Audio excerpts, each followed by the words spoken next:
Gold medal वाली बहू। सपना के पिता एक गरीब किसान थे। माँ पिता खेत में काम करते तो पीछे से सपना गांव के बच्चों के साथ हॉकी खेलती।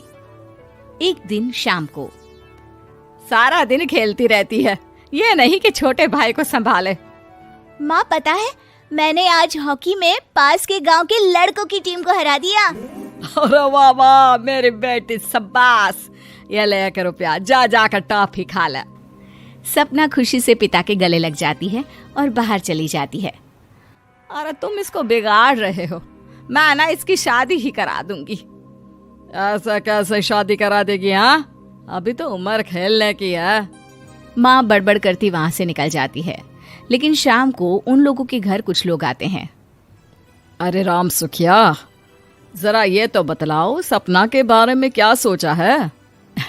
अरे क्या सोचना है मास्टर जी, पढ़ रही है, जितना पढ़ सकती है पढ़े, फिर शादी करवा देंगे, कोई अच्छा सा गांव का ही लड़का देख लेंगे। अरे तुम तो उसके पिता हो, तुमको कुछ नहीं पता? माँ घबरा जाती है। अरे का मास्टर जी, का पता नहीं, का हो गया? हम तो इनसे पहले ही बोल रहे थे कि लड़की की जात है, संभाल लो। अरे भाभी जी, आप भी ना कभी अच्छा भी सोच लिया करो।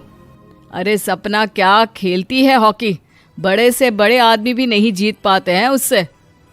कल गांव में एक टीम आ रही है, लड़कियों की हॉकी खेलने उसे भेज देना, वहां शायद कुछ बात बन जाए।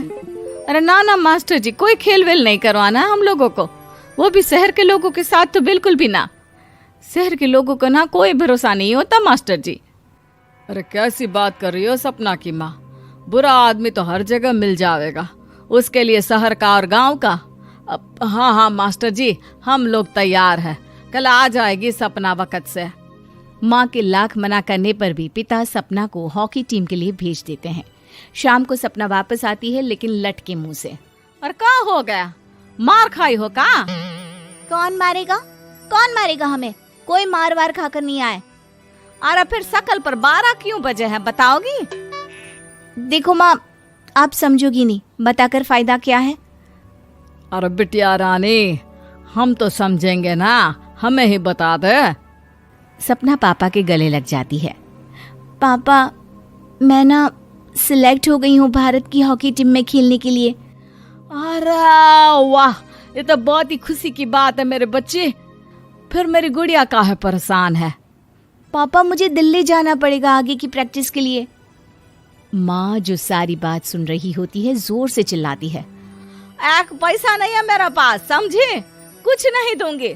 शादी के लिए लड़का फाइनल भी कर दिया है, कल्ले का बेटा, वो शादी कर लेगा तुमसे। सपना पिता की ओर देखती है।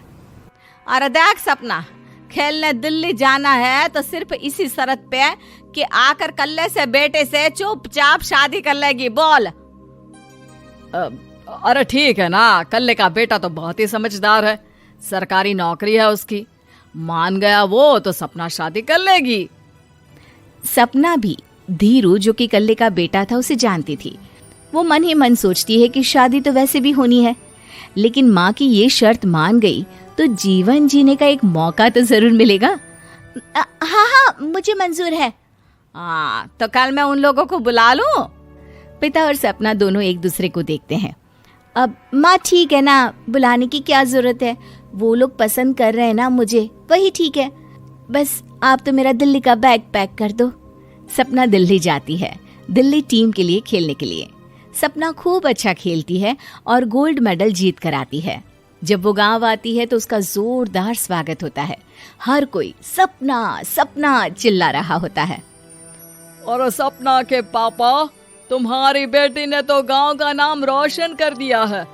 गांव की तरफ से तुम लोगों को गांव में पक्का मकान और सपना को परिषद में पक्की नौकरी देने के लिए हम तैयार हैं।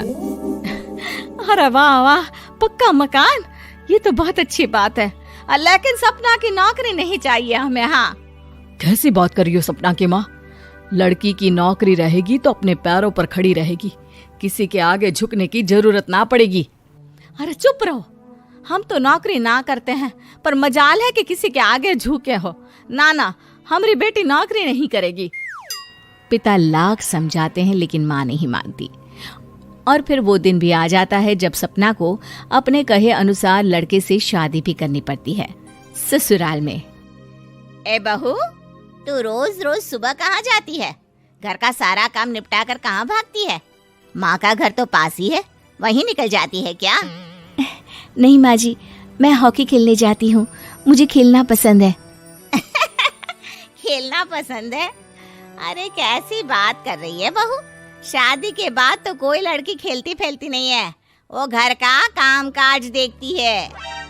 सपना कुछ नहीं कहती। वो एक रोज कमरे में अपनी अलमारी ठीक कर रही होती है कि तब सुनो, वो जो लटक रहा है ना, क्या बोलते हैं उसे? मेडल। सपना पति की बात सुनकर खुश हो जाती है, उनके पास जाती है। मैं सोच ही रही थी कि तुमने कभी पूछा क्यों नहीं। ये मेडल है, मैंने जीता है, पता है, हॉकी में। बड़ा मैदान, बहुत से लोग, 2 टीम और फिर शुरू होता है जुनून। पता है, लगता है जैसे बस जिंदगी यही है, खेलते रहो, भागते रहो, दौड़ते रहो और लक्ष्य को पालो। सुनो ना, मैं ना भारतीय टीम के लिए खेलना चाहती हूँ। माँ, यहाँ तो आ जरा। सपना हैरान हो जाती है कि ये क्या हो गया, पति अचानक से माँ को क्यों बुला रहा है। हाँ बेटा, क्या हो गया? काहे गला फाड़ रहे हो? माँ, ये सपना क्या कह रही है? अरे बीवी तो बोलती ही रहती है बेटा, लेकिन क्या हो गया, चिल्ला क्यों रहे हो? ऐसा क्या बोल दिया इसने? माँ ये बोल रही है कि इसको खेलना है भारतीय टीम के लिए। सपना डर जाती है। नहीं माँ जी, मैंने कहा कि मैं चाहती हूँ कि वो मैं बोला था ना, शादी के बाद कोई खेलता नहीं, घर का काम काज देखता है, लेकिन फिर भी। नहीं माँ जी, ठीक है, मैं घर का काम देखूंगी, कल से मैं खेलने भी नहीं जाऊंगी, माफ कर दीजिए। सपना पति की तरफ देखती है जो माँ की तरफ देख रहा होता है। उसे गुस्सा तो आता है, लेकिन करती भी तो क्या, सास के सामने कैसे पति की क्लास लगाती। अरे बेटा, अब क्यों घूरे जा रहे हो बहू को? माँ, अभी इस बात का फैसला करके जाना, वरना ये तो तेरे कमरे से जाने के बाद मुझे। अब चुप हो जाइए आप, छोटी सी बात का बतंगड़ मत बनाइए। छोटी सी बात? बहू, ये कोई छोटी बात नहीं है। जो लड़की दिल्ली के लिए गोल्ड मेडल ला सकती है, वो देश के लिए भी तो गोल्ड ला सकती है ना। हम लोगों को किसी चीज की कमी नहीं है बहू, घर का काम तो कोई भी कर लेगा, लेकिन देश का नाम रोशन करने के लिए सपना चाहिए। जा बहू, तेरी ट्रेनिंग का सारा इंतजाम तेरे पति ने कर दिया है, जा खेल और देश का नाम रोशन कर। सपना की आंख में आंसू आ जाते हैं। वो सोचती है कि बेटियों को मायके के साथ अगर ससुराल में भी सहयोग मिले तो ऐसा कोई काम नहीं जो वो नहीं कर सकती है।